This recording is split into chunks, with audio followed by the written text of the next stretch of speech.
Əzib axtarmağın xeyri nədir? Öz xoşundan məni tərk eyləyərək getdinsə, gəlib indi məni yalvarmağın xeyri nədir? Ona qurban elədim aylarımı, illərimi, o gedib daim söndürdü ömür günlərimi.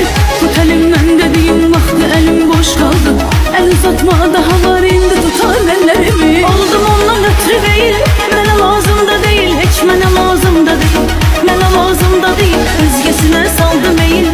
Mənə lazım da deyil, heç mənə lazım da deyil, mənə lazım da deyil. Oldum ondan ötürü deyil, mənə lazım da deyil, heç mənə lazım da deyil, mənə lazım da deyil, özgəsinə saldım meyil. Mənə lazım da deyil, heç mənə lazım da deyil, mənə lazım